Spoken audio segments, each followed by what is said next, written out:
আজকে হয়তো একজনকে হত্যা করে রাস্তা দিয়ে গেলে আপনাকে মানুষ খুনি বলে তাড়া দেবে, ধর্ষণ করে গেলে ধর্ষক বলে তাড়া দেবে। এখন কি এমনকি বাংলাদেশে এখন যে পজিশন, ধর্ষণ করে যদি আপনি জেলে যান আর আপনার পক্ষে যদি কোনো উকিলও দাঁড়ায়, জনগণ সে উকিলকেও পিটিয়ে মেরে ফেলবে। হ্যাঁ, এই যে আয়শা নাকি না, আসিয়া, এই মেয়েটাকে যারা ধর্ষণ করেছিল ওই ধর্ষকদের পক্ষে যে উকিল দাঁড়িয়েছে ওই উকিল পর্যন্ত পিটানি খেয়েছে। এই লোকটা ধর্ষক, আপনি ওর পক্ষে দাঁড়ালেন কেন? ওকালতি করার জন্য। এই জন্য উকিলও মায়ের খায়। কিয়ামতের দিন আপনি পাপের বোঝা বহন করে যখন নিয়ে যাবেন, ধর্ষককে দেখলে মানুষ ধর ধর ধর্ষক যাচ্ছে যেমন তাড়া দেয়, খুনিকে দেখলে খুনি যাচ্ছে ধর তাড়া দেয়, চোর দেখলে চোর যাচ্ছে ধর তাড়া দেয়, ছিনতাইকারী দেখলে বলে ছিনতাইকারী যাচ্ছে ধর তাড়া দেয়। কিয়ামতের দিন ফেরেশতারা বলবে ধর, পাপের বোঝা নিয়ে যাচ্ছে। আপনি নিজের সাথে এবার মিলান তো। আপনার আমার এই 33 বছরে আমি মিলালাম, মাওলানা আজিজুর রহমান ওনার 60 বছরে মিলাক, জাহাঙ্গীর হোসেন ওনার 60 বছরে মিলাক। কিয়ামতের দিন আমরা যা করেছি কিন্তু আল্লাহ আমার পিঠের ওপরে তুলে দেবে। যাই করেন, পাপের বোঝা যদি আল্লাহ তুলে দেয়, ফেরেশতারা যদি বলে দেখ কত নিকৃষ্ট বোঝা হামজা বহন করে নিয়ে যাচ্ছে, ওই সময়ের যে লজ্জা আমি কার কাছে দেব বলেন? ওই লজ্জা যেন না লাগে সেই সময় এখনই। এখনো সূর্য পশ্চিম দিকে ওঠে নাই, এখন আমার মরণের গড়গড়ানি শুরু হয়নি, সুতরাং পরিবর্তন হওয়ার সুযোগ নেই। বলেন বলেন, এক্ষুনি সময় পাল্টান। শয়তান তো বাধা আছে, শয়তান তো আপনাকে ধোঁকা দিতে পারবে না। কি বাধা নেই? এরপরেও যদি আপনি পরিবর্তন হতে না পারেন, আপনি মনে করবেন আপনি নিজেই একটা শয়তান। শয়তান বাধা আছে, এরপরও এত সুযোগ থাকার পরও আপনি যদি পাল্টাতে না পারেন, শয়তান বাধা আছে, আপনি পাল্টাতে পারেন না, আপনাকে ধোঁকা দেয় কে? তার মানে আপনি নিজে একটা শয়তান। কথা বলে না কেন? আপনার থেকে তো এখন আমার মনে হয় আশ্রয় চাওয়া লাগবে। আমরা আউযু বিল্লাহি মিনাশ শাইতানির রাজিম বলি, এখন বলা লাগবে আউযু বিল্লাহি মিনাজ যশত বলা যাচ্ছে না। এই জন্য আমরা এই মুহূর্তে সিদ্ধান্ত নেওয়া লাগবে, কিয়ামতের দিন আল্লাহ প্রত্যেককে তার উজুরত যা করেছে লোকটা একেবারে পঙ্খানো দেবে, কোনো কম বেশি নেই। ফামান যুহজিহা আনিন নার, খুব কঠিন শব্দ। আমি ব্যাখ্যায় পড়তে গিয়ে আমি নিজে আশ্চর্য হয়ে গেছি, এর আগে আমি এভাবে বুঝিনি।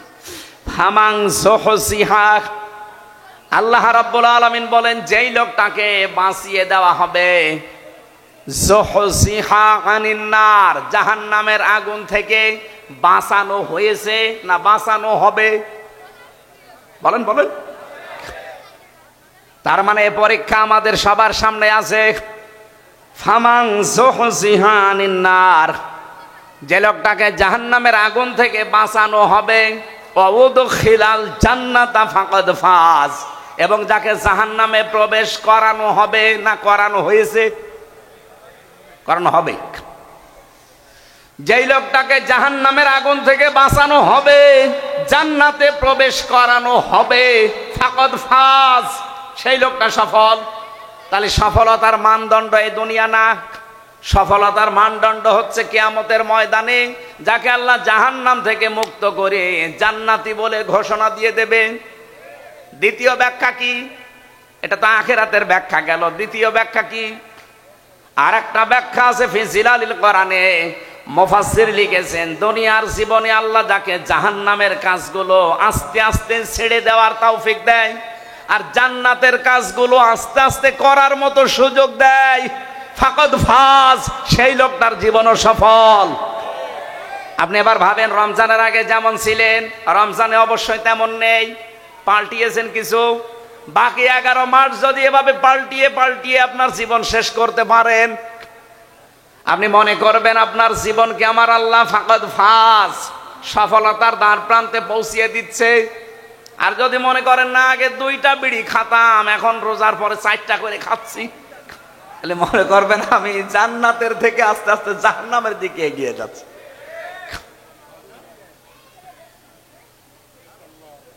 এই যে জান্নাত আর জাহান্নাম দুইটা শব্দ, একটা প্রথম জাহান্নামের একটা নাম আছে নার।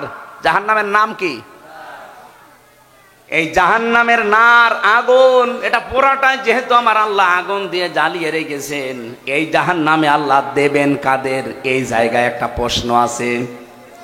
রব্বুল আলামিন জানিয়েছেন ফাম ওয়াবুরসাতিল জাহিম লিমান ইয়ারা ফাআম্মা মান তাগা ওয়া আসারাল হায়াতাদ দুনিয়া ফাইনাল জাহিমা হিয়াল মাআওয়া। বলেন আল্লাহু আকবার। রব্বুল আলামিন বলেন জাহান্নামকে সেদিন দৃশ্যমান করা হবে, তোমাদের সামনে নিয়ে আসা হবে। পৃথিবীতে যারা সীমা লঙ্ঘন করেছে এই মানুষকে, আর দুনিয়ার জীবনকে যারা এসার করেছে, প্রাধান্য দিয়েছে, অগ্রাধিকার দিয়েছে, এই দুইটা গুণ যাদের দুনিয়াতে ছিল তাদের এই জাহান্নামে দেওয়া হবে, আর জাহান্নাম হবে তাদের আশ্রয় স্থল। বলেন নাউজুবিল্লাহ।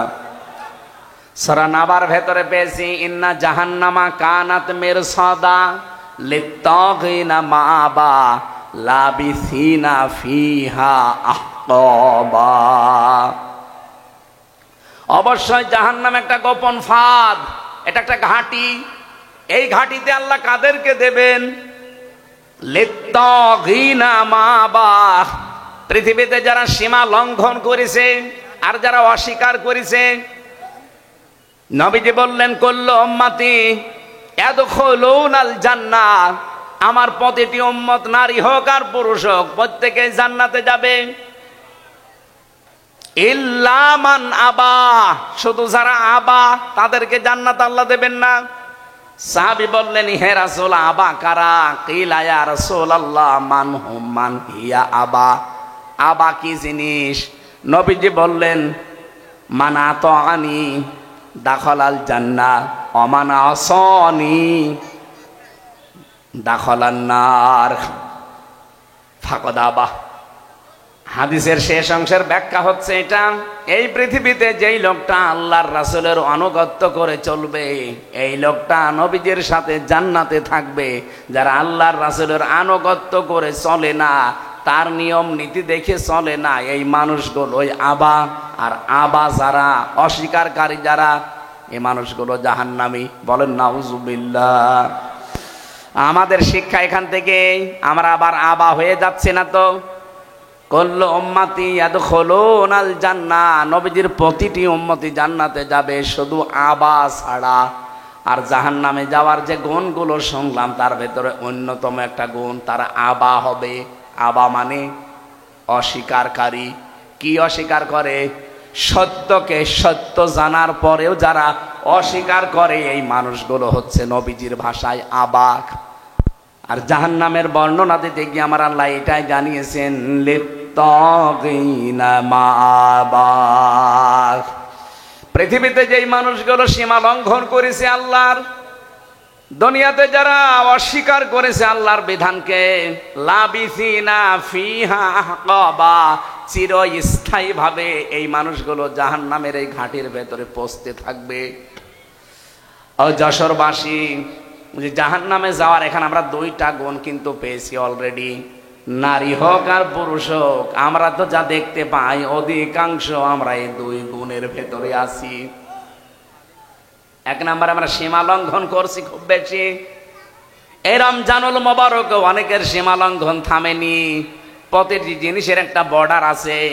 এই যে যশোরের বেনাপোল বর্ডার না, এই বর্ডার পার হতে হলে আপনাকে অবশ্যই পাসপোর্ট এবং ভিসা থাকা লাগবে। এমনি পার হয়ে যান, বিএসএফ গুলি করে মেরে ফেলবে। আল্লাহ পাক বলেন আমারও একটা বর্ডার আছে। আমার বর্ডার, বাংলাদেশে প্রায় বর্ডার আছে 22টা। এই তার ভেতরে বেনাপোল একটা, আর আল্লাহর বর্ডার 23টা। কয়টা? হ্যাঁ, 8টা। না না, আল্লাহর বর্ডার একটা কে বলেছে আপনাকে? আল্লাহর বর্ডার 500টা। এই কোরআনে আল্লাহ বর্ডার দিয়েছেন 500। কয়শো? রমজানুল মোবারকে আমার আল্লাহর বর্ডার কি? শুধু না খেয়ে থাকলে যদি আপনার রোজা হয়ে যেত, আমি যে হাদিস পড়েছিলাম এবার আলেমদেরকে বলছি, নবীজি কিন্তু আসিয়ামো আজিজি বিহি দেননি, দিয়েছেন কি আসসাউমুলি ওয়া আনা আজিজি বিহি। সিয়াম আর সওমের ভেতর পার্থক্য কি? সিয়াম হচ্ছে ধারাবাহিক, কন্টিনিউ, একটার পর একটা আসবে। আর সওম কিন্তু শুধুমাত্র ধারাবাহিকভাবে আসবে না, এটা পালন করে আপনাকে হক আদায় করে ওই মানে যেতে হবে। এই জন্য অন্যান্য নবীর উম্মতদের উপরে সিয়াম ফরজ ছিল। কি ছিল? আমার এই কথাটা সবাই হয়তো বুঝবেন না, এখানে বোঝার মতো কিছু মানুষ আছে, তাদের জন্য এটা আলাদা বলছি। সিয়াম আর সওম এক জিনিস না। পৃথিবীতে যত নবীর উম্মত ছিল তাদের উপরে সওম ফরজ ছিল না সিয়াম? বলেন বলেন। কুতিবা আলাইকুমুস সিয়াম, তোমাদের উপরে রোজা ফরজ করে দিলাম, লিখে দিলাম। কামা কুতিবা আলাল্লাযীনা মিন ক্বাবলিকুম, তোমাদের পূর্বে যারা ছিল তাদের উপরে ওই সিয়াম কি ছিল? বলেন বলেন। এটা যেহেতু কন্টিনিউ আসে, ধারাবাহিক, একটার পর একটা চলে আসতে থাকে, আপনি দেখবেন অন্যান্য নবীর উম্মতদের সিয়ামের সাথে আমাদের সিয়ামের মিল নেই। কি? ইহুদিরা মুসা নবীর উম্মত বলে যারা দাবি করে, ওরা এই পৃথিবীর এখন সবচাইতে বড় নিকৃষ্ট জাতি। ওরা মানুষকে ধোঁকা দিয়ে বোকা বানিয়ে দুনিয়া থেকে বিদায় করে দিচ্ছে। ফিলিস্তিনে যুদ্ধবিরতির নাম দিয়ে মুসলমান শিশুদেরকে, নারীদেরকে ঘরের ভেতরে ঢুকিয়ে বোম বাস্টিং করে দুনিয়া থেকে বিদায় করে দিচ্ছে। এদের মতো ধোঁকাবাজ, এদের মতো অপকর্মকারী পৃথিবীতে আর নেই। এ পৃথিবীর যত বড় বড় অপকর্ম সব মূল হোতা ইহুদিরা। আপনি দেখেন, সে ওদের জন্মে থেকে শুরু হয়েছে। এই যে বিড়ি, যদিও যশোরে বলি কথা বলা ঠিক না, কারণ সব তো এখানেই হয়। এ পাশে হয় না নাভারণে? নাভারণ না বেনাপোলে হয় জানো? এই যে বিড়ি, এটার দ্বারাতে কত রকমের ক্ষতি হয়। কমপক্ষে 5টা ক্ষতি তো আপনার শরীরের হয়, তার ভেতরে একটা আপনার কলিজা নষ্ট হয়ে যায়। এটা মানেন তো নাকি? বিজ্ঞান দ্বারা প্রমাণিত পৃথিবীতে একটাই মাত্র খাবার, যে খাবার বিক্রি করার আগে তার গায়ে লিখে দেওয়া লাগে যে এটা নিষিদ্ধ। নাম কি? বিড়ির আগে লেখা নেই, সতর্ক বার্তা লেখা নেই, যেটা খেলে কি হয়? ক্যান্সার হয়। সেটা যেহেতু এই জেলায় তৈরি হয়, আর আমি যেহেতু আছি, এই জন্য বেশি ফতোয়া দিতে পারছি না, হালকা পাতলা বলছি। এই যে বিড়ি, এর মূল হোতা, আবিষ্কারক যারা প্রথমে এই পৃথিবীতে বিড়ি বানিয়েছে, ইহুদিরা। কারা? আপনি যত অপকর্ম, সে বড় হোক ছোট হোক, এর মূলে দেখবেন ইহুদিরা। পৃথিবীতে মানুষ মারার তালিকায় এখন ইহুদিরা। রোজা অবস্থায় হাজারো মুসলমান এখন পৃথিবীতে দোয়া করছে, রব্বুল আলামিন, মরণ আমরা নিতে রাজি আছি, আমাদেরকে মরণ দাও, তবে এইভাবে ইহুদিদের হাতে অপমান করে আমাদের মরণ দিও না। ওরা যা আরম্ভ করেছে, ওদের পতন না দেখা পর্যন্ত তুমি আমাদের মৃত্যু দিও না। পৃথিবীর নিকৃষ্ট জাতি ইহুদি, অভিশপ্ত জাতি ইহুদি, আল্লাহর ভাষায় গায়রিল মাগদুবি আলাইহিম ওয়ালাদ-দাল্লিন। এই জাতিরাও রোজা রাখে, কিন্তু ওরা সেহরি করে না। খ্রিস্টানরাও রোজা রাখে, ইফতারি করে না। মুশরিক যারা আমাদের এই দাদা বাবু হিন্দুরা, ওরাও রোজা রাখে, কিন্তু ওরা উপবাস থাকে, সেহরিও করে না, ইফতারিও করে না। এর আগে যত নবীর উম্মত দেখবেন, আমি প্রায় 70টা লিখেছি এখানে। হযরতে মরিয়ম আলাইহিস সালাম, তিনি রোজা রেখেছিলেন, তার রোজার ধরন ছিল আমাদের মতো না। আল্লাহ পাক সূরা মরিয়মের ভেতরে দিয়েছিলেন, তিনি রোজা রাখা অবস্থায় সব খেতে পারতেন, সব পান করতে পারতেন, কিন্তু কথা বলতে পারতেন না। তাহলে মরিয়ম, ওনাদের রোজা কি? যে কথা বলা যাবে না, তাছাড়া সব করা যাবে। কি কথা বলে না কেন? খ্রিস্টানদের, ইহুদিদের, মুশরিকদের রোজা দেখলেন, কিন্তু আমাদের রোজা কি ওই রকম? আমাদের রোজায় সেহরি আছে, ইফতারি আছে, এবং 4টা জিনিস আছে। কয়টা? বলেন বলেন। এই জন্য এর নাম সিয়াম না, এর নাম সাওম। নবীজির হাদিস, এটা হাদিসে কুদসি, আস-সাওমু লি রোজা আমার জন্যে, ওয়ানা আজিজি বিহি ওয়ানা উজজা বিহি, আমি নিজে পুরস্কার দেব অথবা আমি নিজেই তার পুরস্কার হয়ে যাব। তাহলে সাওমের কয়টা ব্যাখ্যা বলছি আমি? 4টা। 1 নম্বরে খাবার থেকে, 2 নম্বরে পানীয় থেকে, 3 নম্বরে স্ত্রীর সহবাস থেকে, 4 নম্বরে হারাম যত কাজ আছে সব কাজ থেকে আপনাকে বিরত থেকে আল্লাহকে দেখানো লাগবে, এর নাম রোজা। অন্যান্য নবীর উম্মতের উপরে কি ফরজ ছিল? সিয়াম। বলেন বলেন। আমাদের উপরে রোজা। সিয়াম তো দিয়েছে, সিয়ামকে পরিপূর্ণতায় নিয়ে যেতে হলে অন্য নবীর উম্মতের মতো আপনি খাবার খাবেন, কথা বলবেন না, রোজা হবে? হবে না। মরিয়ম আলাইহিস সালাম শুধু কথা বন্ধ, খাবার খেতেন, পানি খেতেন, রোজা হয়ে যেত। আমাদের এরকম নেই। আমাদের রোজা হচ্ছে, রোজা থাকবেন কিন্তু এই 4টা জিনিস থেকে আপনি বিরত থাকবেন। এ রোজা কাঙ্ক্ষিত মানের পর্যায়ে পৌঁছাবে।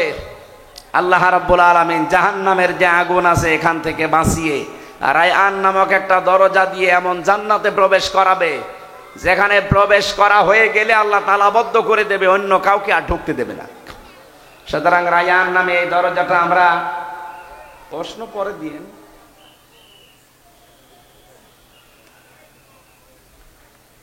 এতক্ষণে না কি করে কি, এতক্ষণও যদি না করে থাকে, আর আমি পারি না তো ওইটা। আয়াতকে এখন শেষ করবো না, এ পর্যন্ত থাকবে? হ্যাঁ, শেষ করে দেব। বলতে তো আমিও চাই আমাল হায়াতুদ দুনিয়া ইল্লা মাতাউল গুরুর আছে। আমিও বলতে চাচ্ছি যে চিঠি দিচ্ছে বারবার, কি করব? এই চিঠিটা পরে হবে না, আগে আগে হবে, আগে হবে এটা, তারপরে ওয়াজ হবে। 5 মিনিট আপনাদের যার কাছে যা ছিল, রমজানে আপনার মাওলানা রবিউল বলছিল না 1 টাকা 70 টাকা, সুতরাং 1 টাকা থাকলেও আনতে অন্তত অন্য মাসের তুলনায় 70 টাকা দিয়ে যান। যারা যাচ্ছে 5 মিনিট দেন, 5 মিনিট দেন, তারপরে দেন। আসল সফলতা, আসল বিফলতার কথা শোনাচ্ছিলাম। পৃথিবীর জমিন সফল এবং বিফল হওয়ার জায়গা না। এই পৃথিবীতে যদি আমি সারা জীবন না খেয়ে খেয়েও মারা যায়, অপমান হয়েও মারা যায়, মরণের পরে যদি আল্লাহ জাহান্নামের কাছ থেকে, জাহান্নামের আগুন থেকে বাঁচিয়ে জান্নাতি বলে ঘোষণা একবার দিয়ে দেয়, ফাকাদ ফাজ, আমার জীবন সফল। আমরা ওই রকম জীবন তৈরি করার জন্য রেডি আছি না? আমাল হায়াতুদ দুনিয়া ইল্লা মাতাউল গুরুর। আল্লাহ খুব আফসোস নিয়ে জানিয়েছেন, পৃথিবীর জমিনটা প্রতারণা, খেল তামাশা, ধোকাবাজি ছাড়া কিচ্ছু না। আপনার মা বাবা, ওইটাও ধোকা। মনে আসতে পারে, হ্যাঁ হুজুর মা বাবার কথা বললেন, তাদের দিকে সাকালে সওয়াব হয়, হজের সওয়াব হয়, কিন্তু তারাও ধোকা। যেহেতু মাতাউল গুরুর বহু বচন দিয়েছেন আল্লাহ, পৃথিবীর কোনো কিছু ধোকা বাদ দিয়ে নেই। আপনি মা বাবার যে হক আছে ওইটা আদায় করবেন না, মা বাবারও মন পাবেন না। কি কথা বলেন না কেন? স্ত্রী আমাকে ভালোবাসে, স্ত্রীও ধোকা। আমি নিজের থেকে বলছি, আমি যদি এখন হামজা, আমার 33 বছর, আমার ম্যাডামের 26 বছর, এখন যদি সত্যি আপনারা বলেন যে হুজুর মরে গেছে, ও হয়তো কান্নাকাটি করবে, পাগল হয়ে যাবে 2-3 দিন। 7 দিনের ভেতরে দেখবেন স্বাভাবিক হয়ে গেছে। 4 মাস 10 দিনের ভেতরে ওর মার বাবা এসে আমার মা বাবাকে বলবে, হামজা তো মরিয়ে গেছে, মেয়ে এখন রেখে করব কি, দেন অন্য জায়গায় বিয়ে দেব। ঠিক মানে দেবে। 7 দিন পরে দেখবেন ম্যাডাম ওর বাবারে কল দিয়ে বলবে, আব্বা হামজা তো কি ছিল, এ জামাই পেয়েছি 100 ভাগ ভালো, একেবারে পারফেক্ট জামাই, অথচ আমি কি করিনি তার জন্য। সব ভুলে যাবে মাত্র 7 দিনে। কয়দিনে? এজন্য দুনিয়ার জীবনটা পুরা ধোকা। হ্যাঁ, আমি স্ত্রীর সাথে ভালো ব্যবহার করব, আমার স্বামীর হক আমি আদায় করব, এই জন্যে এটা দিয়ে যেন আমার আখিরাত তৈরি হয়। এক কথা বলেন না কেন? আমার সন্তানের প্রতি আমার দায়িত্ব পালন করব, যেন এটা দিয়ে আমার আখিরাত তৈরি হয়। তাছাড়া পৃথিবীতে এই চোখ খোলা আছে, সম্পর্ক আছে, চোখ বন্ধ হয়ে গেলে সম্পর্ক শেষ, সব সম্পর্ক কাট হয়ে যাবে। ফাইদা নফিখা ফিস-সূর ফালা আনসাবা বাইনাহুম ইয়াউমাইদি ওয়ালা ইয়াতাসালুন। নসবের বহু বচন আনসব। আল্লাহ বলেন একটা সম্পর্ক থাকবে না, চোখ বন্ধ, সব সম্পর্ক কাট হয়ে যাবে। আপনার স্ত্রী আপনার আর পরিচয় থাকবে না, আপনার সন্তান আপনার পরিচয় নেই। এমনকি কোরআনের আয়াতের ব্যাখ্যা হচ্ছে কিয়ামতের দিন কোন কোন সন্তান তার মায়ের পা ধরে থাকবে 500 বছর। 500 বছর পরে ওর মুখের ওপরে লাথি দিয়ে বলবে, সন্তান পাবো কোথায়, দুনিয়ায় বিয়েই হয়নি আমার। এই জন্য দুনিয়ার জীবনটা যেহেতু ধোঁকা, খেল তামাশা, রং তামাশা, এটা গরুর, আমি সহ প্রত্যেকেই যেন এটা বোঝবান হই। আমি এটা জেলে যেয়ে আরো বেশি বুঝেছি, কারণ আমি ওখানে আটকা জীবনে ছিলাম। বাস্তবতা আমি বুঝেছিলাম যে দুনিয়ার জীবন তো আসলেই ধোঁকা। আমি যদি এখন মরে যেতাম কি হইতো, এখান থেকে লাশটা বের করে দিত, 2-4 দিন ম্যাডাম কান্নাকাটি করে কবরে দিয়ে ওই বলতো আল্লাহ আমার স্বামীকে মাফ করে দিও, দিয়ে আর একটা সংসার করো, ঠিক চালিয়ে যাচ্ছে কাজ। এই জায়গায় পড়ে যদি আমার বিশাল আখেরাত আমি নষ্ট করে ফেলি, আমার মতো পাগল দুনিয়ায় আছে। এই জন্য পাগলামি করা যাবে না। রমজানুল মোবারক সংযমী হওয়ার মাস, যেহেতু আমরা অনেকে সংযম অলরেডি হয়ে গেছি, আর সামনে আরো বেশি সংযম হওয়ার চেষ্টা চালাবো। আল্লাহ রাব্বুল আলামিন বলেন, কিতাবুন আনজালনাহু ইলাইকা লিতুখরিজান নাসা মিনাজ-যুলুমাতি ইলান নূর ইলা আখিরি আয়া। খুব ভালো করে শুনবেন, আমি গতানুগতিক কথা বলি না, চিন্তা ভাবনা করি, ওখান থেকে কোনো তথ্য থাকলে বের করি। এই কোন দিকে তাকিয়ে আছেন? ড্রোন দেখেননি এর আগে? মাহফিলের পরে 10 মিনিট সময় ওখানে দেব, 10 ড্রোন দেখে বাড়ি যাবে। ড্রোন দেখে যদি কোরআন থুয়ে ওইদিকে তাকান, এই এলাকায় শাবনুরের বাড়ি না? না মানে এই সারসা থানায় বাড়ি। আমি জানি তো, উনি এখন অস্ট্রেলিয়া আছে। যদি এখন এই রাস্তা দিয়ে হেঁটে যায়, আপনি তো মনে হয় ওইদিকে ছুটবেন। এই জন্য আমার কথাগুলো তো আমার মুখ দিয়ে বের হচ্ছে, অ্যাডভার্টাইজ হচ্ছে। কথা আসলে কার? খেয়াল করে শোনেন, দেখবেন মজা পাবেন। আল্লাহ পাক বলেন, এই একটা কিতাব আপনাকে আমি দিয়েছি, আপনার প্রতি এটা নাজিল করেছি এই কারণে, লিতুখরিজান নাসা মিনাজ-যুলুমাতি ইলান নূর, আপনি মানুষদেরকে অন্ধকার থেকে বের করে নিয়ে আসবেন আলোর দিকে। ঠিক এরকম সেম কথা দিয়ে, এরকম ক্যাটাগরি দিয়ে আল্লাহ আরেকটা আয়াত নাজিল করেছেন, সূরা নেসার 105 নম্বর আয়াত, ইন্না আনজালনা ইলাইকাল কিতাবা বিল হাক্কি লিতাহকুমা বাইনান নাস বিমা আরাকাল্লাহ ইলা আখিরি আয়াত। আল্লাহ তাআলা বলেন, অবশ্যই আমি আপনার প্রতি কিতাব নাজিল করেছি। কেন? লিতাহকুমা বাইনান নাস, আপনি এইটা দিয়ে মানুষের ভেতরে ন্যায় বিচার করবেন। কিভাবে করবেন? বিমা আরাকাল্লাহ, যেভাবে আল্লাহ আপনাকে দেখিয়েছেন। দেখেন, দুইটা আয়াতের প্যাটার্ন কিন্তু প্রায় একরকম। আগে বল, এই কি গো, এখানে এত আওয়াজ কানে আসলে তো আমি কথা বলে যাব। এই ভাই, এখানে যারা আছেন একটু পিছিয়ে জানতেন, একটু পিছান, জানতেন একটু পিছান। স্যার একটু পিছিয়ে নিলে ভালো হয়, একটু পিছিয়ে নিন তো ভাই। কে কি দেখবেন কি? হ্যাঁ, এমনি কথা শোনা যাচ্ছে না? বহুত দূর থেকে তা এসে কি দেখার জন্যে? একটু কথাগুলো শোনেন, কি বলছি শোনেন ভাই, শোনা তো যাচ্ছে। রমজান মাস এমনিতেই, তারপরও এটা সর্বোত্তম ইবাদতের ভেতরে 1 নম্বরে আছে। আফদালুল ইবাদাতি তিলাওয়াতুল কোরআন, তার ভেতরে 1 নম্বরে না? নবীজি তো ফাজল শব্দ দিয়ে আরম্ভ করতে পারতেন, আফজল দিলেন কেন? পৃথিবীতে সবচাইতে বড় নেকির কাজ নফলের ভেতরে, এর চাইতে উত্তম আল্লাহর কাছে আর নেই। এই জন্য আহলুল কোরআনি হুম আহলুল্লাহি ওয়া খাসসাতু বলা হয়েছে। যারা কোরআনওয়ালা লোক, এরা শুধু আল্লাহর পরিবারের লোক না, এরা নির্দিষ্ট এবং খাস ব্যক্তি। সেই কোরআনওয়ালা হওয়ার জন্য আজকের এই আয়োজন আমাদের, নাকি? আপনি আয়াতের দিকে একটু খেয়াল করে দেখেন, আল্লাহ 2টা আয়াত নাজিল করার মানে প্যাটার্নটা একরকমই পিরায়। বললেন, আমি আপনাকে কিতাব দিয়েছি, কি করবেন? আপনি মানুষকে অন্ধকার থেকে আলোর দিকে বের করবেন। দ্বিতীয় আয়াতে বললেন, আপনাকে আমি কিতাব দিয়েছি কেন? মানুষের ভেতরে ন্যায় বিচার করবেন। কি বুঝলেন এখান থেকে?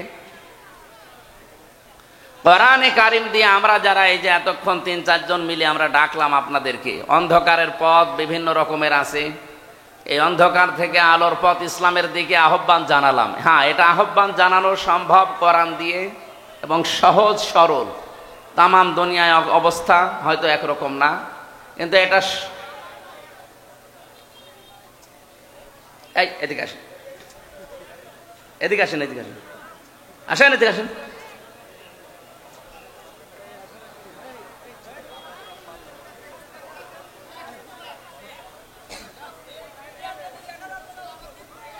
এই মোবাইলটা ওখান থেকে নামিয়ে দেন তো।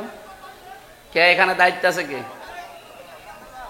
এই জন্য এই এরকম এই 10 দিন যে মালয়েশিয়া অনুষ্ঠান করলাম, একটা কথা বাইরে থেকে আসেনি। এই জন্য পাবলিক এই ঝামেলায় আসতে মনে বলে না। এই মোবাইলটা কার? এখান থেকে খুলে দেওয়া যাচ্ছে না? এই ওপরে খুলে দেন, ওটা খুলে দেন।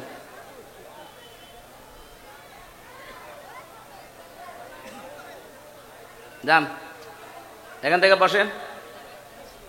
এই মোবাইলটা কার? এখান থেকে সরান তো। হয় ওখানে বসেন, না বাড়ি চলে যান। যান, করতে এসেছি। আবার এখানে দাঁড়িয়ে কি দেখেন আপনি?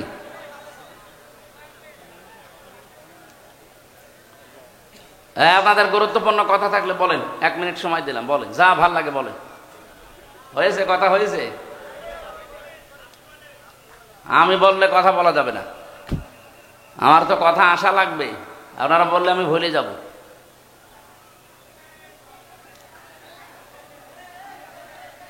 আমরা কোরআনে কারিম দিয়ে মানুষদেরকে অন্ধকারের ভেতর থেকে আলোর দিকে বের করার জন্য সারা পৃথিবীতে, বিশেষ করে মুসলমান যারা, তারা চেষ্টা চালাচ্ছে কম বেশি। কিন্তু লিতাহকুমা বাইনান নাস, কোরআন আপনার পথে আমি নাজিল করেছি এই জন্যে। কি জন্যে? মানুষের ভেতরে যেন আপনি ন্যায় বিচার করতে পারেন। এটা কিন্তু বাস্তবে এখনো সম্ভব হয়নি। কথা বলেন না কেন? রাসূলুল্লাহকে আল্লাহ যে 4 দফা কর্মসূচি দিয়েছিলেন, 2টা প্রথমে, 2টা শেষের দিকে, 4 জায়গায় আল্লাহ এই আয়াতটা, একই আয়াত ধরন পাল্টিয়ে শুধু শব্দ এলোমেলো করে নাজিল করেছেন। সূরা বাকারার 129 নম্বর আয়াত, সূরা বাকারার 151 নম্বর আয়াত, সূরা আলে ইমরানের 164 নম্বর আয়াত, সূরা জুমার 2 নম্বর আয়াত। আয়াতগুলোর কথা সব এক, খালি একটু শব্দ এলোমেলো আছে। আল্লাহ রাব্বুল আলামিন বলেন, হুয়াল্লাযী বাআসা ফিল উম্মিয়িনা রাসূলাম মিনহুম ইয়াতলু আলাইহিম আয়াতিহি ওয়া ইউযাক্কিহিম ওয়া ইউআল্লিমুহুমুল কিতাবা ওয়াল হিকমা ইলা আখিরি আয়াত।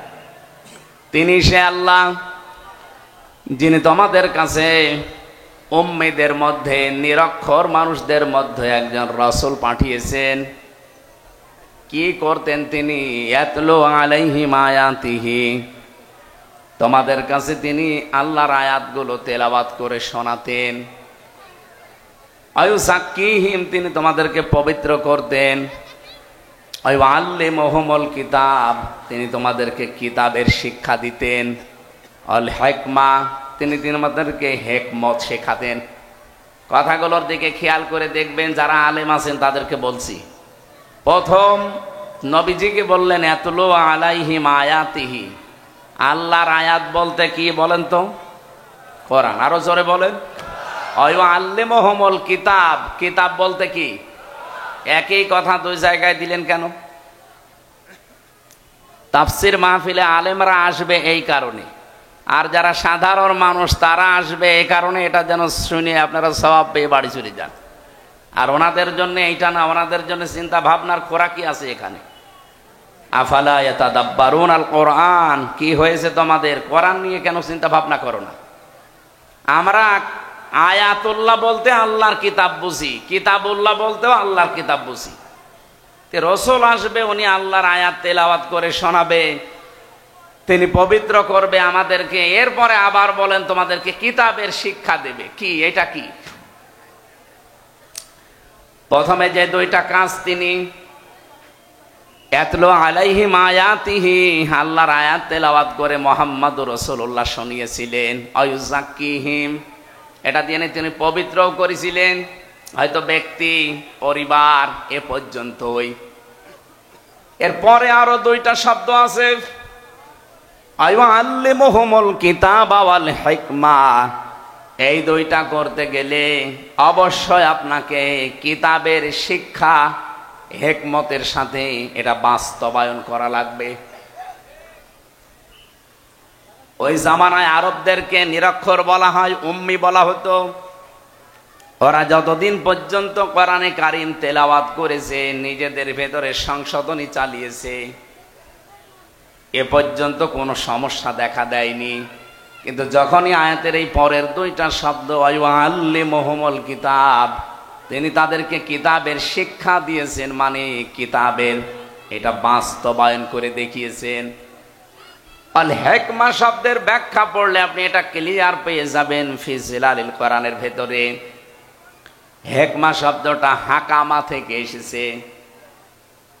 আমরা যারা বিশেষ করে কামেলে যারা পড়ে বা পড়াই, তারা দেখবেন এই যে আমরা হাকিম বলে মানুষকে জানি, পৃথিবীতে হাকিম কিন্তু খুব বেশি মানুষ ছিলেন না। আমরা একজন হাকিমের নাম বেশি শুনি, তার নাম হযরতে লোকমান হাকিম। লোকমান কি ছিলেন? কি জবাব দিলেন না? আমাদের দেশে হাকিম আছে না নেই? গাছতলায় বসে আছে, হাত দেখে বলে দেয় যে 3 বউ হবে, হাকিম। আরো বিভিন্ন রকমের রোজার মাস তো, চা তো খাওয়া যাচ্ছে না, আর এক ঝামেলা। কাশি উঠে পড়লে তো আর এক সমস্যা করি।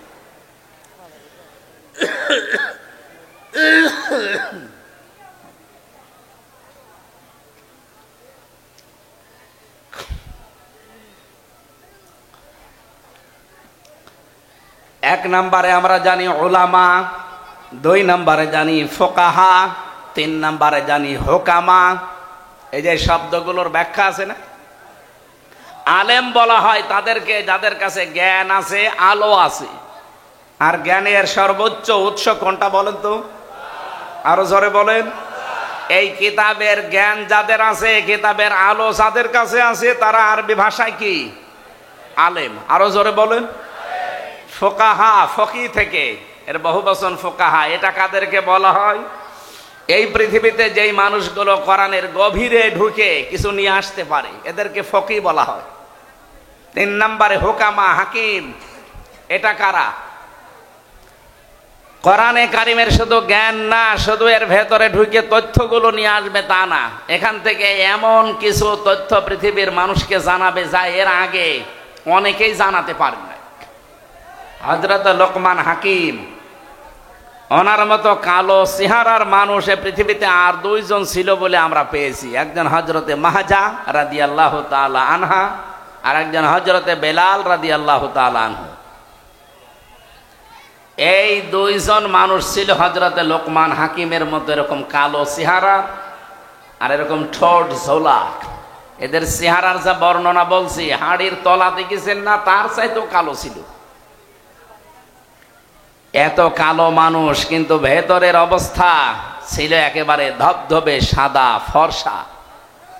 আমরা বাংলাদেশে কিছু ফর্সা মানুষ দেখি, ওপরে ফিটফাট, মাথার চুল থেকে পায়ের স্যান্ডেল পর্যন্ত পুরাটা সাদা, কিন্তু ভেতরে পুরাটা কালো, যেমন দরবেশ। আমি নাম নিলাম না। ওনার মাথার চুল থেকে পায়ের স্যান্ডেল পর্যন্ত পুরাটা সাদা না?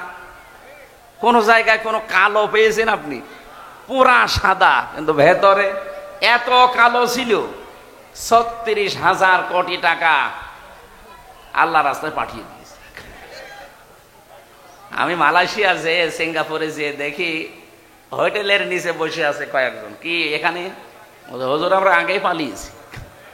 আগে পালালেন কেন? এখানে আপনি যে সাহেব পাড়া বানিয়েছেন, ওখানে থাকবেন না? হুজুর ওখানে থেকে মায়ের খাবো। বাংলাদেশের মানুষ এখানে আছে, যদি শোনে যে সাহেব পাড়ায় আমি আছি, তালা ভেঙে পিটাবে আমারে। এই জন্য হোটেলে চুরি করে আসি, কেউ জানে না।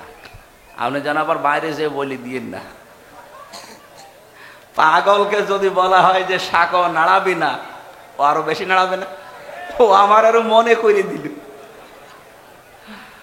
এই শয়তানগুলো সব এখন বেশিরভাগ থাইল্যান্ডে, বেশিরভাগ রয়েছে সিঙ্গাপুরে, মালয়েশিয়া, পালিয়ে আছে। বাকিগুলো আমেরিকা, কানাডায় তো গিয়েছে। আর আল্লাহর বিশেষ ওলি যারা, তারা আছে প্রতিবেশী রাষ্ট্রে।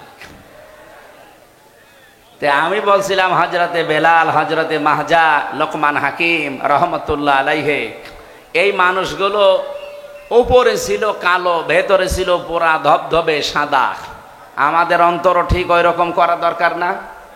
আর ওটা যদি 100 ভাগ করতে চান, তাহলে ওই আল্লিমুহুমুল কিতাব, এই যে হোকামা থেকে এসেছে, যেটা আপনাকে কিতাবের শিক্ষা ব্যবস্থা জারি করা লাগবে। আর এটার দায়িত্ব হামজার না, এটার দায়িত্ব ওই 300 এমপি যারা ছিল তাদের।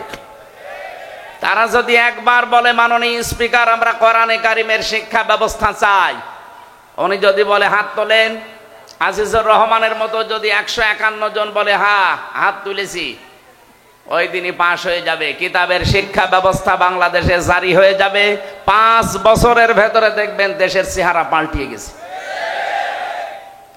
মালয়েশিয়া এখন যিনি স্বরাষ্ট্রমন্ত্রীর দায়িত্বে আছেন, বাংলাদেশে যেমন ইসলামী ছাত্র শিবির আছে না, কথা বলেন না কেন, কেন্দ্রীয় সেক্রেটারি জেনারেলের নাম কি? সাদ্দাম হোসেন, নুরুল ইসলাম সাদ্দাম মনে হয়। হ্যাঁ, নুরুল ইসলাম সাদ্দাম আমাদের খুলনা বিভাগের কৃতি সন্তান, এই যে পাশের জেলায় বাড়ি খুলনা। ওখানে যিনি স্বরাষ্ট্রমন্ত্রীর দায়িত্বে আছেন, উনি ওই দেশের ইসলামী ছাত্র শিবির, তার কেন্দ্রীয় সেক্রেটারি জেনারেল ছিলেন, সে আছে এখন দায়িত্বে। এত সৎ লোকটা, 10 দিন আমি ছিলাম, বিভিন্ন মানুষের মুখে শুনলাম যে মানুষ এত সৎ হতে পারে। আমরাও চাই ইসলামী ছাত্র শিবির শুধু মালয়েশিয়া না, ইসলামী ছাত্র শিবির শুধু তুরস্ক না, এটা যদি বাংলাদেশের যারা আছে এরাও এই কেন্দ্রীয় সেক্রেটারি, সভাপতি, এই মানুষগুলো যদি দায়িত্ব এই দেশে পায়, আর এরকম মানুষ যদি 151 জন তৈরি হয়, শিক্ষা ব্যবস্থায় আপনি এই কোরআন দেখবেন 100 মার্কের তৈরি হয়ে গেছে। মাত্র 5 বছর যেতে দেবেন, পুরাটা দেশ পাল্টিয়ে ফেলবে। ওয়াস্তব মাওলানা সাইদি সাহেব 50 বছর করে গেল, মুসলমান যা হয়েছে ওনার হাতে, তার চাইতে অধিকাংশ মুসলমান হয়ে গেছে উল্টাপাল্টা। কিন্তু এটা যদি শিক্ষা ব্যবস্থায় আমরা নিয়ে যেতে পারি, এনাদের মতো 151 জন মানুষকে পাঠিয়ে, এটা যদি কেউ রাজনীতি মনে করেন, হ্যাঁ এইটাই আমাদের রাজনীতি, এটা যদি কেউ ধর্ম ব্যবসা মনে করেন, এইটাই আমার ধর্ম ব্যবসা, কারণ আমি চাই এটা যেন সংসদে যায়। এক কথা বলে না কেন? 5 বছর চলতে দেবেন। যার যা দুঃখের কথা বলছিলেন না, কত মানুষ 3 ভাগের 1 ভাগ না খেয়ে থাকে, পোশাক নেই, শিক্ষা নেই, কেন এগুলো থাকবে না কেন?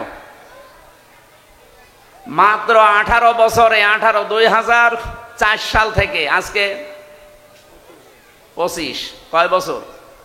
19 বছর না, 21 বছর, মাত্র 21 বছরের ব্যবধানে যদি মালয়েশিয়া দাঁড়িয়ে যেতে পারে, তারা তো আমাদের চাইতে নিকৃষ্ট ছিল, নিকৃষ্ট পর্যায়ে ছিল। অথচ এখন তাকিয়ে দেখেন, এই যশোরের কত মানুষ যে দেখি ওখানে চাকরি করছে। কেন? এখান থেকে টাকাগুলো পাচার করে ওই সমস্ত দেশে না পাঠিয়ে এই দেশে যদি কর্মসংস্থান তৈরি করে দিতেন, ওই দেশে যে রাস্তা ঝাড়ু দেওয়া লাগতো না, রুটি বানাচ্ছে, কাপড় চোপড় সেলাই করছে, পায়খানা সাফ করছে, কেন এগুলো করা লাগবে কেন? দরকার ওই দেশের মানুষ এসে এই দেশে ওরা আমাদের রাস্তা ঝাড়ু দেবে। এক কথা বলে না কেন? এটা সম্ভব ছিল, ওরা 21 বছরে দাঁড়িয়ে গেছে, আর আমরা 54 বছরেও দাঁড়াতে পারি না। একটাই কারণ, এইটা নেই। এটা নিয়ে যান, এই জন্য তো বারবার আহ্বান জানাচ্ছি আমরা যে এইটা নিয়ে যান। 15 বছর সময় দেওয়া লাগবে না, 5 বছরে যদি দেশটা মালয়েশিয়ার মতো করে দিতে না পারি, তাহলে আজ জীবনে কোনোদিন বলবো না যে আমাদের ভোট দিন। এই জন্য কোরআন নাজিল করার আয়াতের প্যাটার্ন দেখেছেন আল্লাহর। 2টা আয়াতই প্রথম অংশ কিন্তু এক ছিল, কিতাবুন আনজালনাহু ইলাইকা এ পর্যন্ত এক, ইন্না আনজালনা ইলাইকাল কিতাব এ পর্যন্ত এক। এরপরে আল্লাহ দিয়েছেন 2 বিষয়, লিতুখরিজান নাস মিনাজ জুলুমাতি ইলান নূর, তোমরা মানুষদেরকে অন্ধকার থেকে আলোর পথ দেখাবে। এটা আমরা দেখাচ্ছি আজ 54 বছর। কিন্তু দ্বিতীয়টা যদি আমরা মানতে পারতাম, মালয়েশিয়ার মতো, সৌদি আরবের মতো, তুরস্কের মতো, আফগানিস্তানের মতো, লিতাহকুমা বাইনান নাস, এই কোরআন দিয়ে আমি বিচার ব্যবস্থা, ন্যায় বিচার কায়েম করব, তাহলে 13 বছর এটিএম আজহারুল ইসলামকে জেলখানায় পড়িয়ে বসা লাগতো না। উনি অনেক আগে বের হয়ে চলে আসতেন। এই কথা বলেন না কেন? ন্যায় বিচার নেই, এই জন্যই মাজলুম মানুষটা জেল খাটতেছে। বিচারপতি পালিয়েছে, মামলার বাদী পালিয়েছে, এমনকি সরকারও পালিয়েছে। যে বিচারপতি রায় দিয়েছিল সেও পালিয়েছে, তো উনি জেলে থাকবে কোন কারণে? আমরা চাই কোরআনে কারিমের লিতাহকুমা বাইনান নাস বিমা আরাকাল্লাহ, আল্লাহ যেভাবে আমাদের দেখিয়েছেন, আল্লাহর দেখানো পদ্ধতিতে বিচার ব্যবস্থা আমরা তৈরি করব। ওখানে কোনো অবিচার হবে না, সব জায়গায় প্রতিষ্ঠিত হবে তখন ন্যায় বিচার। কথা বলেন ঠিক কিনা? এটা কি দেখার আগ্রহ আছে? শুধু সামিয়ানার নিচে সব জায়গায় যেন আগ্রহ থাকে যে আমরা দেখতে চাই বিচার ব্যবস্থায় কোর্টের। আপনি যশোরের আদালতে যান, কোর্টের ইট পর্যন্ত টাকা চাই, টাকা দিয়ে যান। আমি প্রথম যখন 11 সালে জেলে গিয়েছিলাম, আমার জেল থেকে বের করার সময় পুলিশ, মানে আমি প্রথমে কারাগারে আদালতে ছিলাম, এই যে থানার, বের হয়ে চলে আসছি, আমার বলছে টাকা দেন। টাকা পাবো কোথায়? না, আপনাকে যারা দেখতে এসেছিল আমরা জানি আপনাকে টাকা দিয়েছে। আরে শয়তানে তো ওই পর্যন্ত জানি।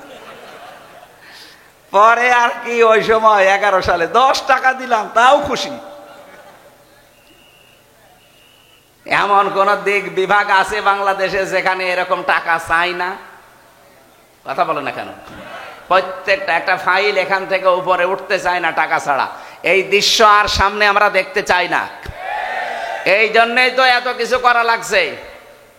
এই দৃশ্য যেন কেউ সামনে আর কেউ তৈরিও করতে না পারে, সজাগ থাকা লাগবে।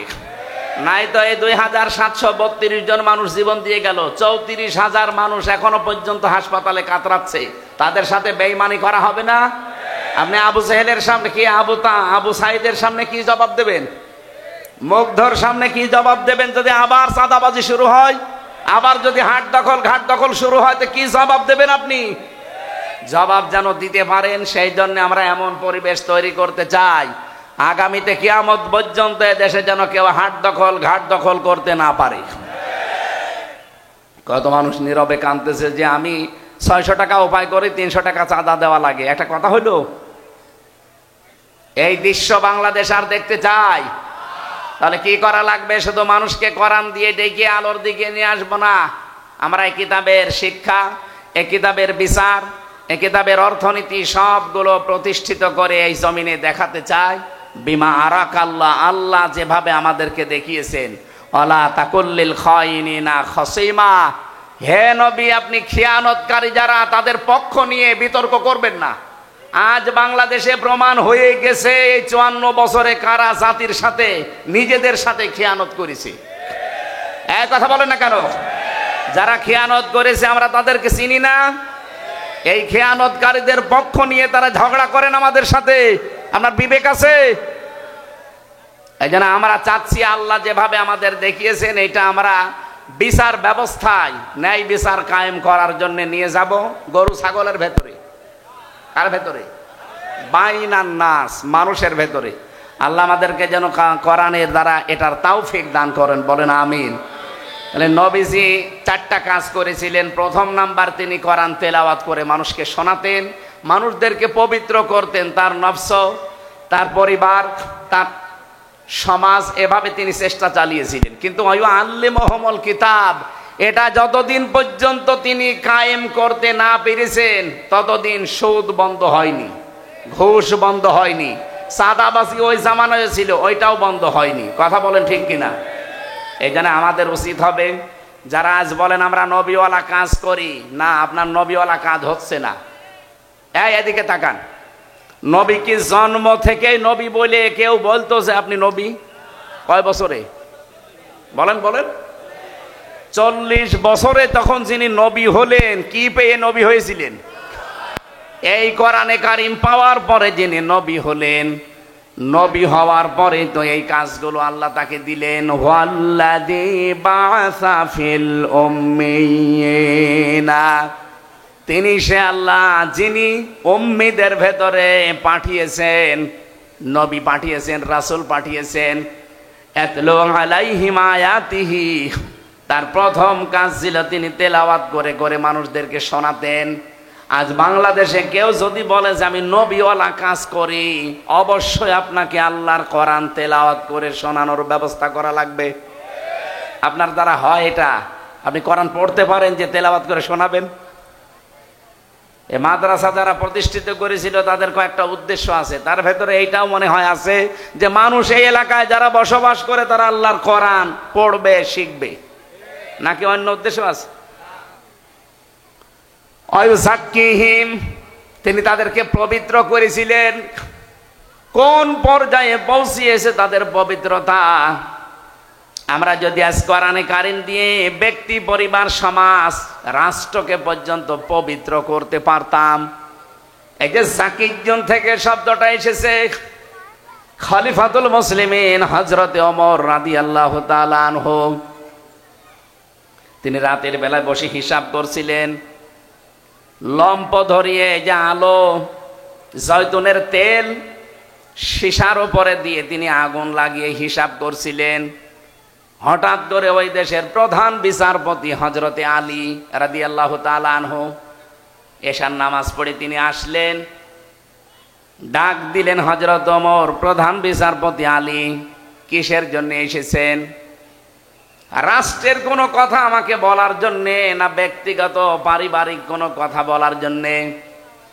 হযরতে আলী ওই সময় প্রধান বিচারপতি, তিনি বললেন, না, আমার পারিবারিক জীবনে একটা সমস্যা হয়েছে, ওইটা আপনার সাথে শেয়ার করার জন্য এসেছি, পরামর্শ নেব। হযরত ওমর সঙ্গে সঙ্গে তিনি বাতিটা লিভিয়ে দিলেন।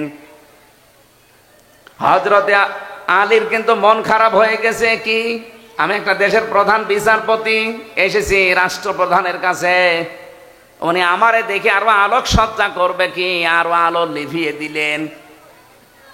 হযরত ওমর তার মনোভাব বুঝতে পেরে ডাক দিয়ে বলেন, প্রধান বিচারপতি আলী, আপনাকে আমি কিন্তু প্রথমে জিজ্ঞাসা করেছি যে আপনি কেন আসলেন, রাষ্ট্রের কোনো কাজ নিয়ে নাকি পারিবারিক কোনো কাজ নিয়ে? আপনি যেই বলেছেন যে রাষ্ট্রের কোনো কাজ না, পরিবারের কোনো সমস্যা, আমি কিন্তু হিসাব করছিলাম রাষ্ট্রের জনগণের টাকায় কেনা তেল দিয়ে রাষ্ট্রের হিসাব করছিলাম। আপনি এসেছেন পারিবারিক জীবনের কোনো ফয়সালা নিতে, জনগণের টাকা দিয়ে এই হারিকেন বা লম্প অথবা মোমবাতির যে তেল পুড়বে, এইটা দিয়ে আপনার পারিবারিক জীবনের কথাবার্তা না শুনবো, কিয়ামতে আমি জবাব দেব কি? হযরত আলী বলেন, কথাটা শোনার পরে তার প্রতি ভক্তি, শ্রদ্ধা যা ছিল আমার আরো বেড়ে গেল। কি চিন্তা নিয়ে তিনি চলেন, একটা রাষ্ট্রের প্রধান। বাংলাদেশে 1628 জন মানুষ দায়িত্বে ছিল। আল্লাহর কসমে 54 বছর আমি বাদ দিলাম, শুধুমাত্র 5 বছরও যদি এই টেন্ডেন্সি নিয়ে এই 1628 জন মানুষ দায়িত্ব পালন করে দেখাতো, এ দেশটা মিনি জান্নাত হয়ে যেত। এরকম মানুষ আমরা পেয়েছি? হ্যাঁ, পেয়েছি, খুব কম। মাওলানা মতিউর রহমান নিজামী তার ভেতরে একজন। রাষ্ট্রের দায়িত্ব, মন্ত্রণালয়ের দায়িত্ব পালন করে 26 টাকা বেঁচেছিল, ওটা ফেরত দিয়েছেন। হযরত ওমরের একেবারে পবিত্র হওয়ার জন্য কোরআনে কারিমের কাছে আসা লাগবে। আর এটা দিয়ে যদি একেবারে পুঙ্খানুপুঙ্খানু ন্যায় বিচার দেখতে চান, তাহলে কোরআনের বিচার ব্যবস্থা, শিক্ষা ব্যবস্থা, স্বাস্থ্য ব্যবস্থা, এগুলো দেখাতে লাগবে, তাছাড়া সম্ভব না। আল্লাহ রাব্বুল আলামিন আমাদেরকে বাস্তব জীবনে যেন আল্লিমুহুমুল কিতাব এর একটা প্রেক্ষিত, এর একটা মানে রাস্তা কিন্তু সামনে আল্লাহ তৈরি করে দিয়েছেন। এখন বাংলাদেশের মানুষ চাইলেই সম্ভব কিতাবের শিক্ষা ব্যবস্থা সামনে জারি করার ব্যবস্থা করা। খালি আতলু আলাইহিম আয়াতিহি ওয়া ইউযাক্কিহিম পর্যন্ত থাকলে হবে না, ওয়া ইউআল্লিমুহুমুল কিতাবা ওয়াল হিকমা, এই দুইটা সামনে এখন দেখানোর সময়। এরপরও যদি কারো ব্যর্থতার পরিচয় দেন, আগামী 100 বছরেও আর আল্লাহ এই সুযোগ দেবে না। কথা বলে না কেন? আমরা চাই শিক্ষা থেকে শুরু করে যত বিভাগ আছে বাংলাদেশে, সব জায়গায় যেন আল্লাহর কোরআনের বিধান চালু হয়। বলেন আমিন। আমরা 6666টি আয়াত থেকে, যেহেতু রমজান মাস, এই কেন্দ্রিক একটা আয়াত পড়েছি, সূরা আলে ইমরান 185 নম্বর আয়াত। খুব খেয়াল করে শুনবেন, নিজের জীবনে যদি মেলাতে পারেন এই মাহফিল সাকসেস হবে। আর যদি বলেন এসেছি সুর শোনার জন্য, শুনে চলে গেলাম, যান, আপনি আগে চলে যান, আমি একটা টান দিয়ে দিই, টান শুনে চলে যান নাকি? আল্লাহ রাব্বুল আলামিন বলেন কুল্লু নাফসিন যায়িকাতুল মাউত ওয়া ইন্নামা তুওয়াফাউনা উজুরাকুম ইয়াওমাল কিয়ামাহ। অবশ্যই প্রত্যেকটি জীব মৃত্যুর স্বাদ গ্রহণ করবে। কিয়ামতের ময়দানে প্রতিটি মানুষকে আমি আল্লাহ তার পারিশ্রমিক পরিপূর্ণ করে দেব। হযরতে আবু দারদার জীবনী পড়ছিলাম, তিনি বলেন আয়াতটা পড়লেই আমার কেমন যেন একটা অজানা ভয় চলে আসতো যে কিয়ামতের দিন আল্লাহ নাকি আমাকে পরিপূর্ণভাবে আমার উজরত দিয়ে দেবে। আমার সবচাইতে বেশি ভয় হয় আমি যা কামাই করেছি সব যদি আল্লাহ আমারে দিয়ে দেয়, তে আমার তো টানা সম্ভব না। দুনিয়ায় বাবার বোঝা সন্তান বহন করতে পারে, সন্তানের বোঝা বাবা বহন করতে পারে। আল্লাহ পাক বলেন ওয়ালা তাজিরু ওয়াজিরাতু ওয়িজরা উখরা। কিয়ামতের ওই ময়দানে কেউ কারো বোঝা বহন করবে না। এজন্য পৃথিবীতে যে যতটুকু পাপ করছেন ওই পাপটা আল্লাহ কিয়ামতের দিন বোঝা আকারে আপনার পিঠের উপরে তুলে দেবে। قد خسر الذين كذبوا بلقاء الله حتى إذا جاءتهم الساعة بغتة قالوا يا حسرتنا على ما فرطنا فيها। সূরা আনামের 30 নম্বর আয়াতে আছে অবশ্যই ওই মানুষগুলো ক্ষতিগ্রস্ত হয়ে গেছে, হবে না। কদ খসিরা মাজির সিগা, অবশ্যই ক্ষতিগ্রস্ত হয়ে গেছে, সর্বনাশ হয়ে গেছে ওই মানুষগুলোর জন্যে। কিয়ামতের দিন আল্লাহর সাথে যে সাক্ষাৎ হবে, আল্লাহর সামনে যে জবাব দেওয়া লাগবে, উনি যে পরিপূর্ণভাবে আপনাকে পারিশ্রমিক দিয়ে দেবে, এটা যারা বিশ্বাস করে না। হাত্তা ইদা জাতুহুমুস সাআহ, হঠাৎ করে যখন তাদের সামনে মরণ চলে আসে। এখানে সাআতুনের অর্থ দুইটা। এখানে আলেম যারা আছেন সাআতুনের অর্থ ভালো করে মিলাবেন দুইটা। এক নম্বরে সাআতুন মানে মৃত্যু, দুই নম্বরে সাআতুন মানে কিয়ামত। হ্যাঁ, এটা মরণও হতে পারে, কিয়ামতও হতে পারে।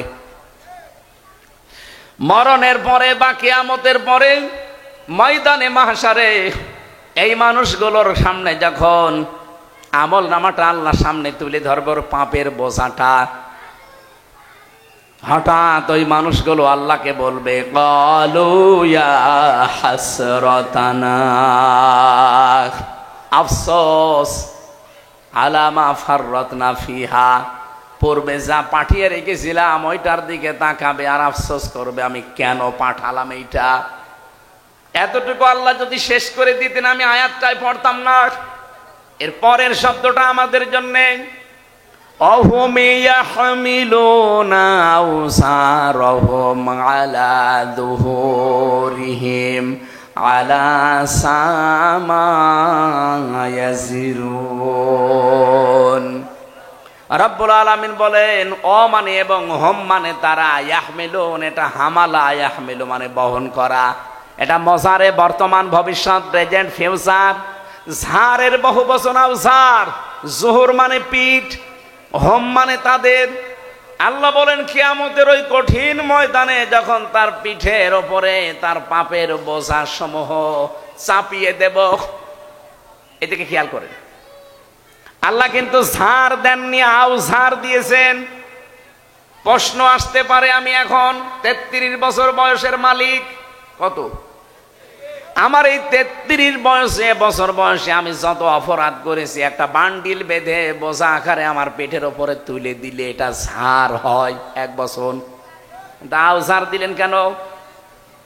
তাফসিরে মাযহারি মুফাসসির লিখেছেন আউজারের ব্যাখ্যায় আমি হয়তো 33 বছরে মারা গেলাম, কিন্তু এমন এমন কাজ আমি দুনিয়ায় জারি করে গেলাম যেটা গোনায়ে জারিয়া। আমরা অনেকেই মনে করি সাত গায়ে জারিয়া আছে, গোনায় জারিয়াও আছে। কথা বলে না কেন? এ মাদ্রাসা যিনি কায়েম করেছিলেন তিনি সাত গায়ে জারিয়া তৈরি করে দিলেন। এর পাশাপাশি কেউ যদি একটা সিনেমা হল তৈরি করে দেয়, সে কি সাত গায়ে জারিয়া না গোনায় জারিয়া?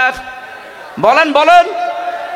এই লোকটা কিয়ামত পর্যন্ত এই মাদ্রাসার কারণে ওনার যে সওয়াবের নেকির বোঝাটা দিন যত যাবে এ বোঝা একটা একটা করে বাড়তেই থাকবে। পাশে যে লোকটা সিনেমা হল বানিয়েছে, যে লোকটা সুদের কারবার তৈরি করে চলে গেছে, ওটা যতদিন পর্যন্ত ওই সুদী ব্যাংক, ওই সিনেমা, ওই অত্যাচারী জুলুম নির্যাতনের ওই দলটা যতদিন থাকবে, ও হয়তো নেই কিন্তু ওই দলের লোকজন আছে। কথা বলে না কেন? ওর সিনেমা হল আছে, ওর সুদী ব্যাংক আছে। ও মরে গেছে কতদিন আগে, ওর বোঝা তো পাপের একটা হওয়ার কথা, কিন্তু কিয়ামতের দিন ও যখন উঠবে লক্ষ লক্ষ পাপের বোঝা, আল্লাহ পাক বলেন একটার পরে একটা চাপাতেই থাকবো। এর নাম ইয়াহমিলুন। শুধু এখন না, বর্তমান ভবিষ্যৎ, ভবিষ্যৎ বলতে কিয়ামত পর্যন্ত। এই জন্য আমার এই 33 বয়সে আমি এমন কিছু কথা, এমন কিছু কাজ, এমন কোনো কিছু আঞ্জাম যেন দিয়ে না যায়, আমার একটা বোঝাই তো আমি পারি না, এখন আবার বোঝার পরে বোঝা তৈরি হতে আছে। আল্লাহ রাব্বুল আলামিন বলেন কিয়ামতের দিন যখন এই লোকটা বোঝা বহন করে নিয়ে যাবে, একটার পরে একটা চাপাতে থাকবো। আলা সামা ইয়াজিরুন, ফেরেশতারা দেখে বলবে কত নিকৃষ্ট বোঝা এই লোকটা বহন করে নিয়ে যাচ্ছে। বলেন নাউজুবিল্লাহ। আর রোজায় থেকে তো 2 ঘন্টা প্রায় 30 মিনিট, ওখানে 1 ঘন্টা 15 মিনিট, এখানে 1 ঘন্টা 15 মিনিট, এই 2 ঘন্টা 30 মিনিট আমার গলা শুকিয়ে যাচ্ছে। আগামীতে আবার আসবো, যখন রমজানের পরে আবার মাহফিল আছে, রমজানের পরে স্যারের এখানে আছে, বসতপুরে আছে, ওখানে কথা বলবো ইনশাআল্লাহ। আল্লাহুম্মা আমিন। লা ইলাহা ইল্লা আনতা সুবহানাকা ইন্নী কুনতু মিনাজ জালিমিন। আল্লাহ তাআলা রমজানুল মোবারকে আমার অসুস্থ শরীর, গলাও শুকিয়ে যাচ্ছে, এই জন্য আমি আর বেশিক্ষণ টানতে পারলাম না। যতটুকুই বলেছি আল্লাহ আমল করার সুযোগ দাও। এই আয়াতটা আমাদের জীবনে তুমি 100 ভাগ কার্যকর বানিয়ে দাও। কিয়ামতের দিন যেন এই আয়াতটা আমাদের পক্ষে সাক্ষী দিয়ে জান্নাতে পৌঁছিয়ে দেয়।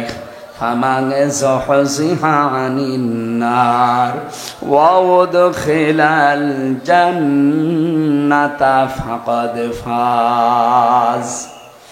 জাহান্নাম থেকে যাকে মুক্ত করে জান্নাতি বলে তুমি ঘোষণা দিয়ে জান্নাতে পৌঁছিয়ে দেবে, তার জীবন সফল।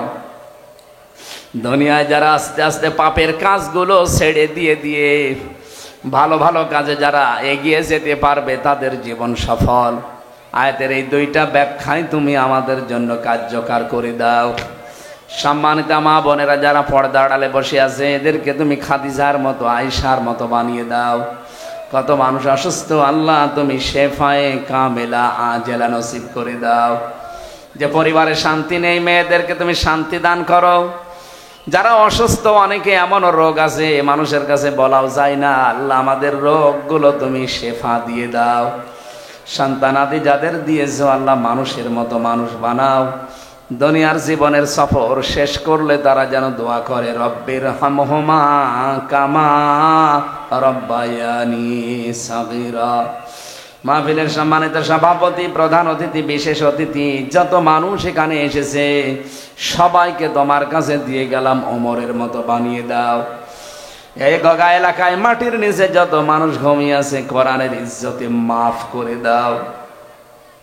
আল্লাহ তাআলা কখন কার কাছে আজরাইল এসে যায় জানি না, যখনই আসবে জীবনে একবার হলেও যেন বলতে পারি লা ইলাহা ইল্লাল্লাহ মুহাম্মাদুর রাসূলুল্লাহ। আসসালামু আলাইকুম।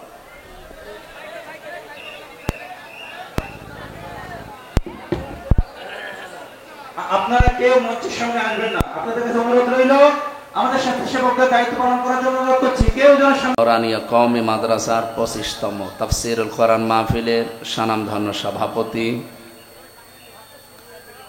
এখানে উপস্থিত আছেন যশোরের কৃতি সন্তান, ইসলামিক চিন্তাবিদ, রাজনীতিবিদ, শ্রদ্ধাভাজন ব্যক্তিত্ব জনাব মাওলানা আজিজুর রহমান, আতালাল্লাহু উমরাহু ওয়া বারাকাল্লাহু ফি হায়াতি, বলেন আমিন। এই আপনারা কথা বলবেন, আমরা বসলেন কেন? যে যেখানে আছেন ওইভাবে থাকেন। 1 ঘন্টা মতো সময় পাচ্ছে আর আমার কানে কথা আসে লাগবে না। এ মাহফিলে এতক্ষণ যারা আলোচনা রাখলেন, আপনাদের পাশের জেনা খুলনার সন্তান মাওলানা রবিউল ইসলাম, সুরের জগতে আপনাদেরকে মাতিয়ে রেখেছিলেন যশোরের সন্তান বড় ভাই কবির বিন সামাদ, সম্মানিত উদ্বোধক যিনি আলহাজ মাওলানা গোলাম মোস্তফা। এরপরে এখানে উপস্থিত আছেন বিশেষ করে এই পাশের জেলার সন্তান, ইসলামিক চিন্তাবিদ, মুফাসসিরে কোরআন মাওলানা মনোয়ার হোসাইন মমিন, মাওলানা এনামুল হাসান বিন নূর, আপনাদের যশোরের সন্তান।